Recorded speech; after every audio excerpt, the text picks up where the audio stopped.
What will your storyline be in 2018 now that the holiday rush is over? LegalZoom can help you make this a memorable year before all the distractions take hold.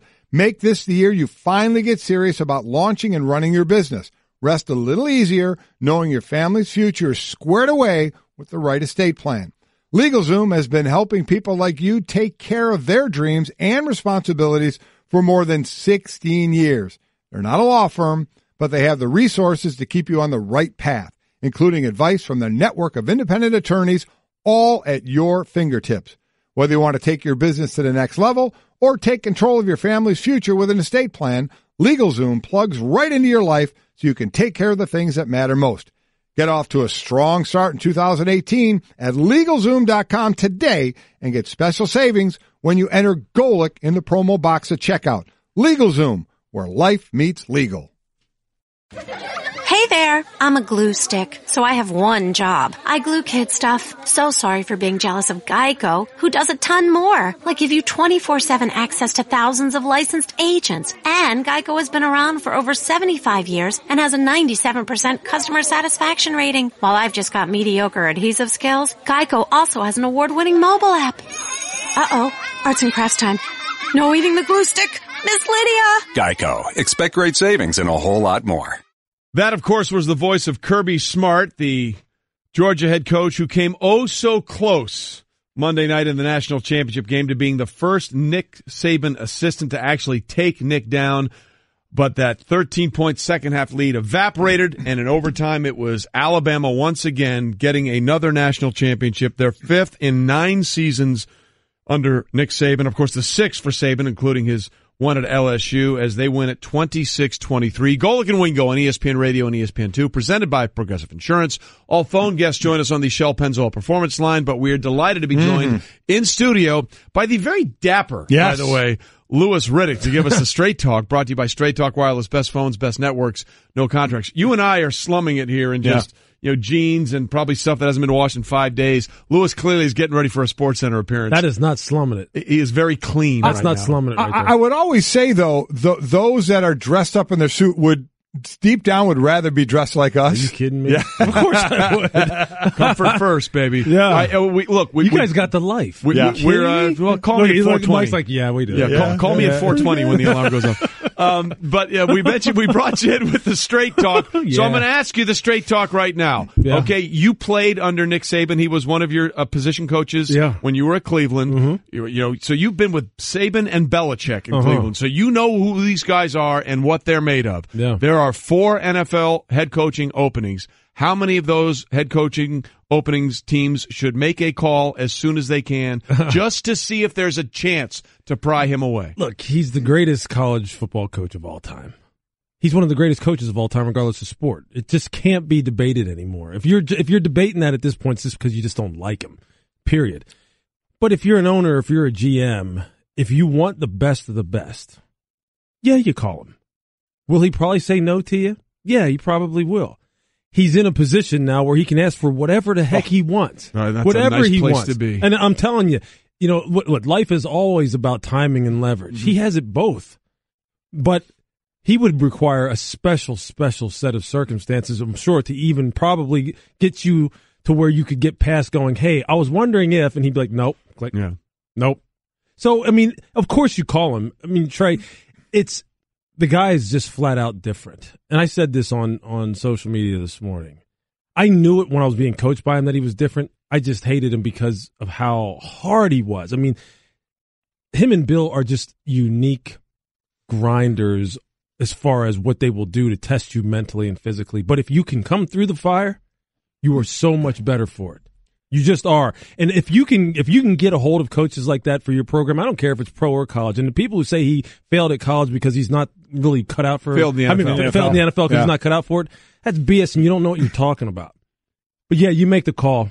I don't think you'd have a whole lot of luck, but you make the call. I agree, and it's amazing. Like with Kirk Cousins, that it starts at like $100 million. I wonder what it would start at for Saban, knowing because he's the only coach that can say Gruden getting $10 million a year. So look, if you want to kind of be, really, if that the money part, look, the only thing he'd have to say is, you know what I make. Yeah. You don't, when you're serious, you call me. I don't have to tell you. You just tell me.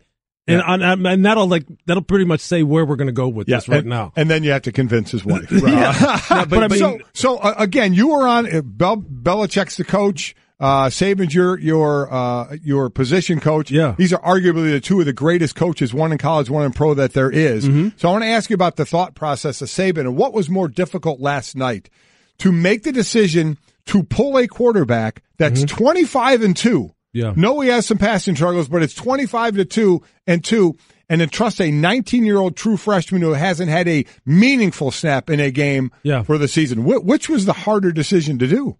You know what? I think for Nick, because of how much he talks about process and being in the moment, kind of being where your feet are, just understanding where you're at this point in time, not really worrying about the long-term ramifications, because if you make the right decisions, the long-term ramifications are going to be what you want them to be anyway. I think he looked at it like this. I can't win this game unless I can throw the football. I just can't. This team is grinding us out on the run, and they can throw the football against us. We're falling behind, and we're getting no momentum going on offense. It's starting to trickle down to the defense. They're getting tired. They're hitting big plays on us. We have to throw the football. Our other Tua is the guy who can throw the football. And I don't think he worried about anything as far as I'm sure he's respectful of what it would make Jalen feel like but personally. He didn't care about the feelings. But he didn't care about whether or not, what does this mean for next year? What does it mean for my foot? He was like trying to win the national championship. And I think he looked at it just within that specific snapshot. And he said, look, I got to go with it. And I'm sure, I mean, after, hearing about some of the things he had said post game, he was prepared for maybe this inevitability. And that's him. He's always looking ahead. Mm-hmm. This wasn't one of those things where he's like, spurred a moment, man, I just got to try something else. Right. He had already had this lined up in the event that this had happened, which just speaks to why he's won as many national championships as he has. Well, it almost seemed like he knew this might be a possibility. Talking to Kirk Herbstreit in the production meetings and the interview he did at the half with Tom Rinaldi, it certainly seemed like it was leaving the door open as Louis Riddick is here with us. And we'll get back to him and what he's done at Alabama in a minute. But you said something that was very interesting to me as a guy who follows the NFL as well as college football. It would take a very special set of circumstances for him to even entertain it. The four openings that exist are the Giants, the Lions, the Cardinals, and the Colts with Andrew Luck. Mm-hmm. Do any of those teams, for whatever reason, in your opinion, knowing Nick the way you do, qualify as one team that might have those special set of circumstances? Well, I think, look, it would have to be an iconic franchise with very stable ownership. Giants. A long history of understanding of how to do things the right way. Giants. A roster that is set up to where he could get it turned around pretty quickly, because he's not really trying to build it. He's not trying to look at some kind of 3-4 year turnaround. So that's what he would be. I'm sure, not speaking for him, but understanding where he's at. Knowing where he's at in his career, that's what he would be looking for. And look, if you have some of those things in place, then of course you'd ask him and say, hey, look, how interested are you in coming back and really just putting like the last feather in your cap as far as your career is concerned? And does that even mean anything to you? At this point in time, are you so comfortable with what you have done in college football that it doesn't mean anything to you anyway? But he's the ultimate. Look, he's the ultimate type A. He's the ultimate competitor. He's a unique individual in the realm of coaching, and those guys have unique goals. So I don't think it's out of the question that he would want to go ahead and try and climb that mountaintop too, and kind of for once and for all shut everybody up who says that he couldn't make it in the NFL. I'm sure it's intriguing to him, but he's got such a great life now. He's done so much, man. Look, people, you're going to have to come knocking on Nick's door. He's not going and trying to politic for anybody's job. You go to him and you try to convince him. That's the way I always thought about recruits, quite honestly. He shouldn't even have to go to living rooms. They should all come to him. You know what? I mean, his what's funny, his program sells itself. And you know what? If you don't want to play for him, then you probably pretty much have already weeded yourself out, because you probably don't have what it takes for what he's going to demand of you anyway. I mean, when you get to this point, that's when you've kind of reached a great point in your career. Right. So we know, obviously, what he's doing in college. If he wanted to go to the NFL, he could. We've talked about Belichick some as well. Everybody knows who they are. Not many people know the new head coach of the Chicago Bears, in Matt Nagy. So give people a little bit of, especially Bear fans, what are they getting in this 39-year-old former offensive coordinator for the Chiefs now? Great guy. Spent a lot of time with Matt, both in meeting rooms, on the practice field, outside of the locker room, outside of the building. Very, very intelligent, very hardworking, very dedicated, very enthusiastic. He's been coached by the great coaches, Mike. I mean, and you know how important that is. Mm-hmm. especially when it comes to quarterback play. Look, he worked with Doug Peterson. He's worked with Andy Reid. He's worked around and with Marty Mornhinweg. These guys can teach that position better than anybody. And Andy has been grooming him, just like he grooms all of his coaches that have head coaching aspirations on how to be a CEO in the NFL, a.k.a. a head coach. Mm-hmm. So he makes them look big picture while also really honing in on their area of expertise. Chicago's got someone right now who's going to be one of the great young head coaches, as long as, like all head coaches, he can win because of the strength of the program that they build around him and doesn't have to win in spite of it. Meaning, get him some players. He has to make sure he takes care of the assistants, get a great defensive coordinator, great offensive line coach, a great player support program guy, it's a great weight coach, training staff, medical staff. All that stuff has to be put into place for him because he's a first-year head coach, so he's trying to find his way. But help him build his program, because I can tell you this, on the football field, he will extract the maximum out of Mitch Trubisky. I guarantee you. And he has been tutored and schooled in the type of offense that will fit Mitch's profile. Well, in speaking with Louis Riddick here, our ESPN NFL front office insider, I'm glad you brought up Trubisky because, they did a deep dive in Kansas City on Trubisky last year during the draft when they were deciding, hey, do we want to try to trade up and make a play for Trubisky, or do we want to decide to make a trade up for Mahomes? Now, I don't know whether Nagy had any final say in that decision, but how much of that familiarity, obviously, they know a lot about Trubisky. Yeah. How much of that do you think is going to help him going forward in this relationship with the quarterback there? A ton. And that's why in scouting, in the whole draft process, even though you may not get an opportunity to draft some of these guys and work with them, that's why you're always building intel and building like a Rolodex as far as of information on all these guys, because you never know when you're going to come across them. So it's without a doubt going to serve him very well as far as being a little bit ahead of the game as far as what kind of makeup Mitchell has, really what his strengths and weaknesses are. Look, I've talked to Matt for a while about the quarterbacks in the draft last year. We talk a lot about this kind of stuff. We used to talk about it when I worked in Philadelphia.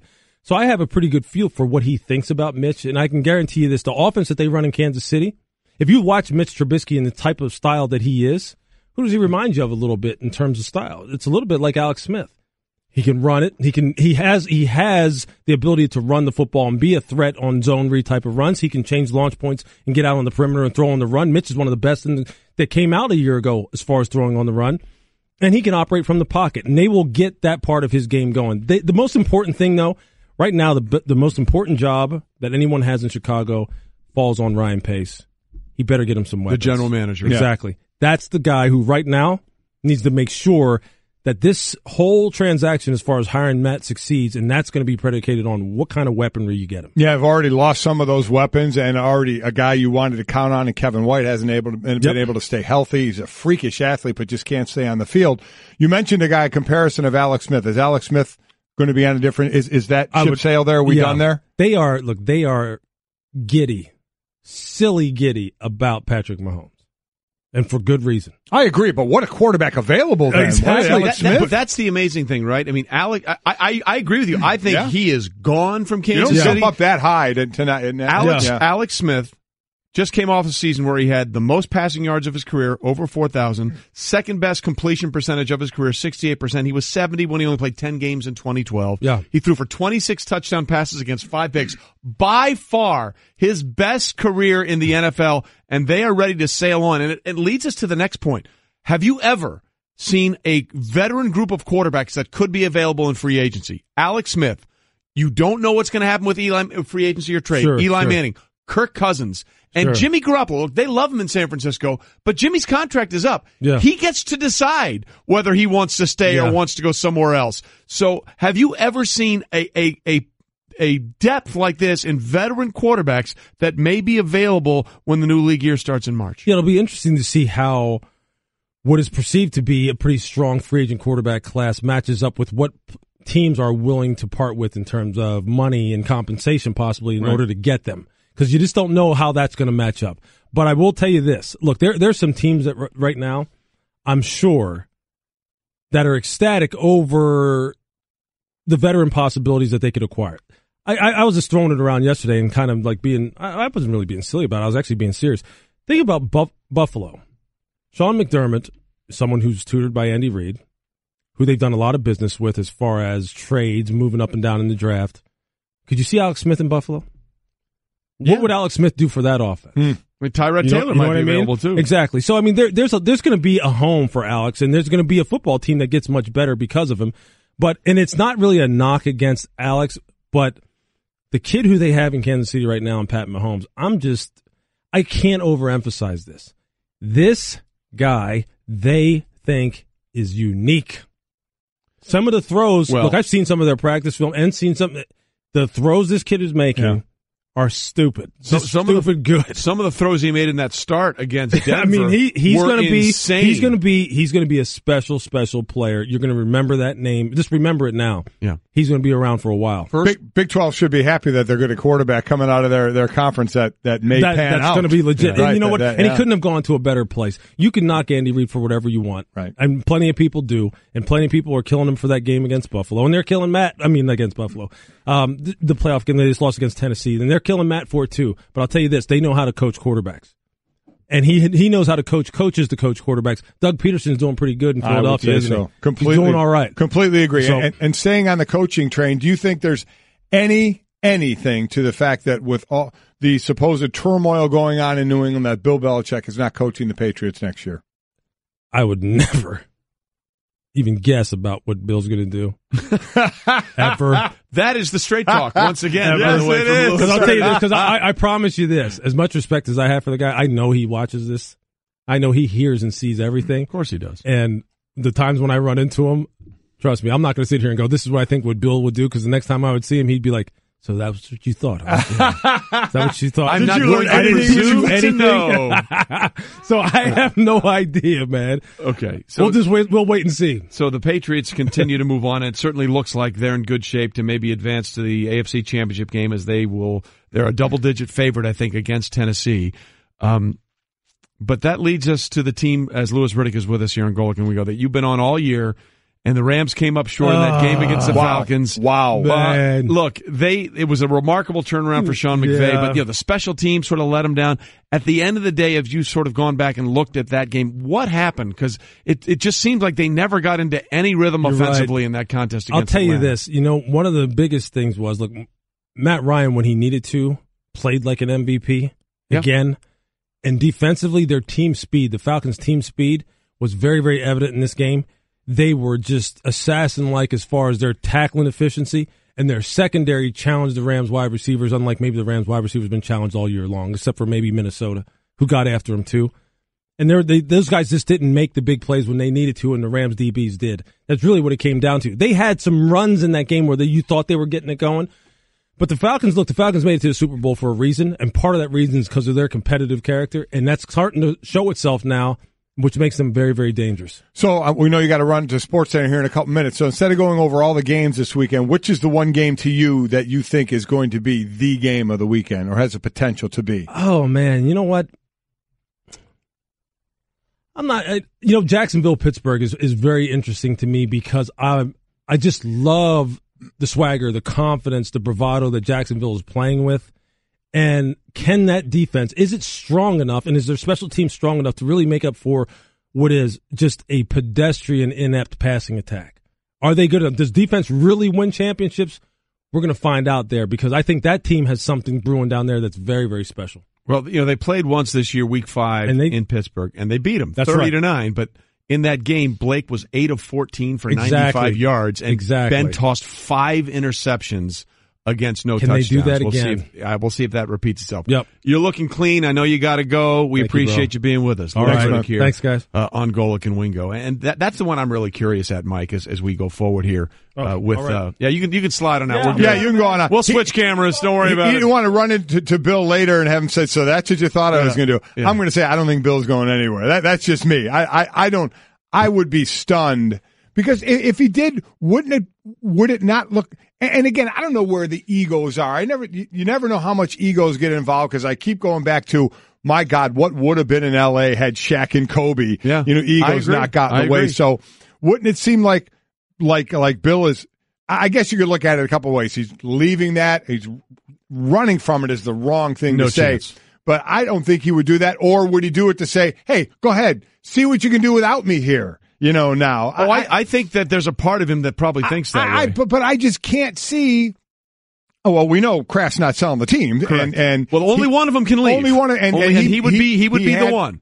To the report, he made the move that would keep Brady there. So yes, only one, and I don't think he's going anywhere. I think these guys are they're going to have their whatever the relationship is. And you heard Bill give his answer. 18 years, 17 years of playing with Brady, 18, 22 plus with Kraft. We get along well. What's he going? He's not going to say anything different than that. And you know what? Even if it is just a business relationship, so what? It's a really good business relationship. The bottom line is results. Yeah. And you hear that with Belichick all the time. You hear that with Saban all the time. The process, it's about results.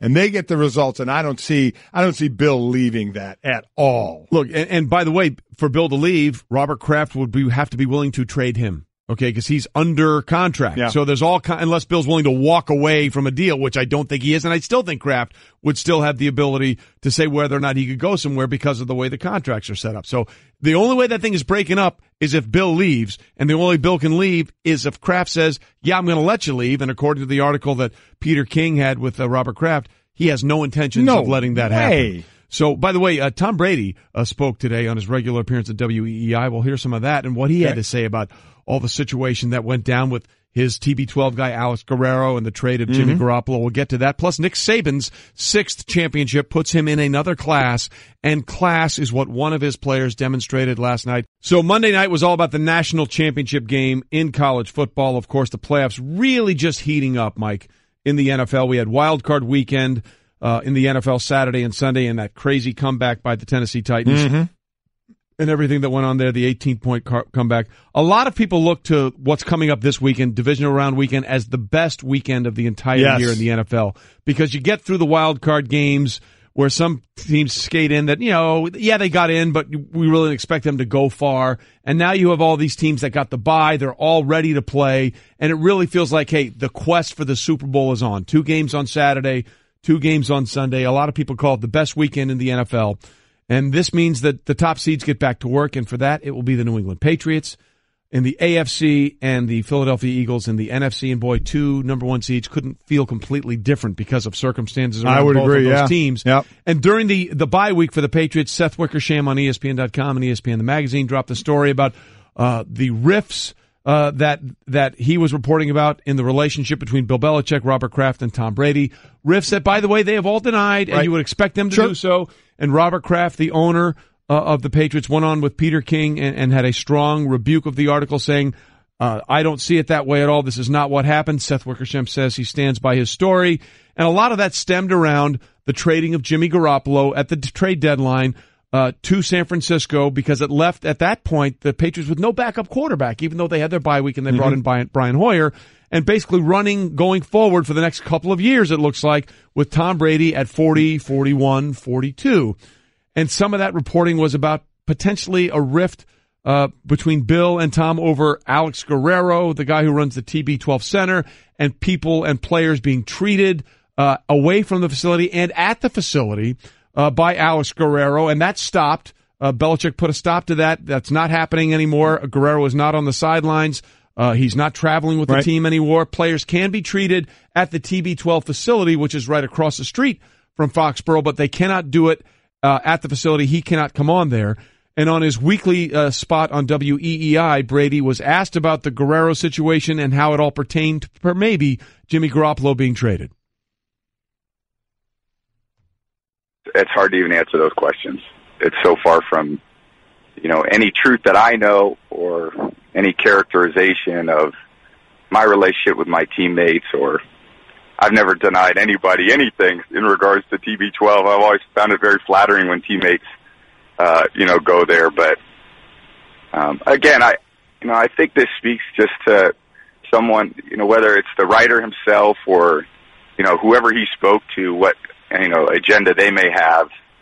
Like I said, I have a great relationship with all my teammates. I certainly did with Jimmy. I loved working with Jimmy. We had a great time together. I wish him nothing but the best, like always. I think that's just how I feel about it. Yeah. That's what you would expect Tom to say. Where was that going to go? I mean, we're never going to find out the real truth on that. Even if someone years from now writes a book, who knows if that'll just be their version. You have no idea. The bottom line is they've been unbelievably successful, but we have seen in the past that egos can get in the way. I just don't see it happening here. I really don't. I mean, we know Brady is going to be there, and I think Belichick is as well. This is the best team in football. The way they've been winning by hardware, which is all you're measured on, is wins and losses in professional sports. And I think that's going to continue. It isn't, you and I, both of us didn't think Garoppolo was going to be there either. Because what were you going to do with him? If Brady's having an MVP year this year, were you just going to say, okay, you're done because we're going to take on Garoppolo now and he's going to be the starting quarterback. He's already turned down some deals that would have paid him like $18 million a year from New England. It's hard to believe you think you're going to franchise tag your backup quarterback. It's impossible for me. I just didn't see it. I know you didn't see it. I know others, thought that Jimmy was going to be the guy down the road. I think timing really affected that. I don't know what the plan was going to be if truly Belichick didn't want to trade him, of what the plan was going to be from now until, the draft of where that would have gone. And Bill admitted he really didn't want to trade this player, but when he traded him at the deadline, he had that unbelievably lengthy statement, which he rarely does. Yeah, he does. True. About how much he liked Jimmy and how much they tried to find a way to make it work, but they just couldn't, and they weren't going to let him go for nothing. Right. So they had to get something out of him. Yep, they did. So I don't see this changing. I just see more stuff coming to. Do we think every organization? Listen, everybody isn't jumping around and holding hands and singing "Kumbaya," a line I've been using forever. They're just not. There's rifts everywhere. Everybody doesn't always get along, even though it may look that way. And this is an organization where you rarely get the curtain, opened up, and you get to see, how everything's made. Rarely, you don't see that with this organization. What you see is success, the process, business-like atmosphere, and you don't know a ton about relationships. And quite honestly, I don't care. Right. About these people. I don't have a relationship with them. I cover them as an analyst for how they play football, not if they're have cliques in a locker room, which every locker room does. Every locker room has of that. How they're hanging out, or their fights in the locker room, which every locker room has. Are some players jealous of other players, which every locker room has. But when you're talking about the names you're talking about, it just gets more notoriety for that. So there's no perfect organization. There's no everything is grand and hunky-dory here. But the bottom line is if you can win, it certainly smooths over a whole lot of things, and that's exactly what they're doing. Exactly. Look, what is the old saying? Winning is the ultimate deal. It absolutely is. Covers, and suddenly when you're not winning, everything's the reason why you're not winning. That's the way it plays out. And as far as these problems you're talking about, Chip Kelly said it best once when he was the head coach at Philadelphia. He said 90% of the problem people don't care about your problems, and 10% are glad you have them. I mean, that's exactly right. That's the way it is. Yeah. So look, whatever their situation is and whatever it isn't, it doesn't matter as long as they can cohesively find a way to get together and win football games and win championships. Right. And that's what they've been able to do. Yeah, from the ego side of it, Bill Belichick is going to go down as arguably the greatest coach of all time, and Tom Brady is going to go down as arguably the greatest quarterback of all time. So from their ego sides of it, both of them are getting stoked pretty well. I will say the one thing that Bill Belichick has always done is that he's always done the player move a year early as opposed to a year late. Whether it was Richard Seymour or whether it was Lawyer Malloy, right, or whether it was Ty Law, even Vince Wilfork, who played 2 more years for the Houston Texans. Bill has always been that, and that's, I think, what got the antenna up for a lot of people here. He's always been that guy that's had the ability to say, look, for the long-term success of the franchise, it's better for us to move on now as opposed to 2 years later when we say, man, we should have done this. Right. Now, I get it. It's different because it's Brady. It's a quarterback, It's a quarterback. Yeah. It's arguably the greatest quarterback of all time on the greatest dynasty we've seen of all time, because any other sort of functioning relationship with an owner, a head coach, and a quarterback, nobody's lasted this long and won this much. It's whether it's Chuck Noll and Terry Bradshaw. Territory. 12 years, 10 years, I think, for Roger Staubach and Tom Landry and the ownership there. So it's going to come to an end soon because we've never seen it stay together this long. And the timing of it said, because what you'd like to do is have the end come to one and the next one be a great quarterback. The end of Brett Favre brings in Aaron Rodgers. The end of Joe Montana brings in Steve Young. If Bill Belichick truly believed that Jimmy Garoppolo was the guy, the end of Tom Brady would have brought in Jimmy Garoppolo. But timing says it would have been very, very difficult to do, because Bill isn't one of those guys that in 2 years when Tom Brady, and I think that's what it'll be, another year or two, when Tom Brady is done, you don't want to be like, okay, now what are we going to do? Right. You know, the timing didn't work out with Garoppolo because remember, Garoppolo turned down deals, turned down $18 a year in deals for the New England Patriots, a backup quarterback until Tom was done at $18 million a year. Turned down out of hand, turned down like basically without an explanation. And he's going to obviously get pretty much well over that with San Francisco. So I see this riding out without question for another couple of years and could be some more rings as well. Golic and Wingo here with you as we are getting close to the end of the show here. And we might have seen the end of something else on Monday night. It was Jalen Hurts pulled at the half, the starting quarterback for Alabama, who went 25-2 in his career, for the freshman Tua Tagovailoa, and he handled himself so well in that situation. Was there for Tua on the sidelines every time he came off. Was the first guy there to get him ready and get him to go. And our Tom Rinaldi caught up with Hurts after the game. This is what he had to say. Jalen, you've just been shaking your head. You've had that smile on your face. Your reaction when you found out Tua was going to start the second half, honestly. He was going to step in and do his thing. You know, we have a lot of guys in the QB room that play really well, and he stepped in and did his thing. Did his thing for the team. In every offensive huddle, you were right there next to him throughout the second half and overtime. What was your message to him? Ball. Play your game. Ball. You know, he's destined for stuff like this. He's built for stuff like this. He has the it factor, and I'm so happy for him, happy for this team. What does it mean to you to be a national champion? It's unbelievable. I dreamed about this. What a position to be in. I mean, what a position to be in. And by the way, this DJ Khaled, all I do is win is the lyrics that you didn't quite grasp there. I didn't pull up my DJ Khaled, playlist right off the bat on that. You know, that my thing, fault. that thing where you do when you Holy push the button. Smokes. But my God, if I don't make the connection right away, I'm like this, old guy. Well, we are, but that's God, a separate issue. We so are. Much. It's unbelievable. It's a we. We are. Yeah, I will amazing. say this, though. Look, the funny thing is, actually, Jalen Hurts is going to get credit for the win as a starter. Yes, he is. He does. The game, he does. But how hard does that have to be? Because there is no doubt there are players who would have sulked, who would have pouted, who would have maybe sat on the bench, not been as engaged, and he was very engaged. So, and you know what? Maybe it was difficult for him to do. Maybe it was very natural for him to do. I don't know. But I know the player, he's highly respected on that team, a leader on that team, 25-2 as a starter on that team, and that's a very difficult, because we've seen quarterbacks get pulled all the time. Yep. But and from what we understand, that they've had packages ready for Tua in the event that they needed to throw the ball a little more, because he's a better passer than Jalen Hurts is. It's somebody tweeted earlier, Saban just let the world know Jalen Hurts struggles passing.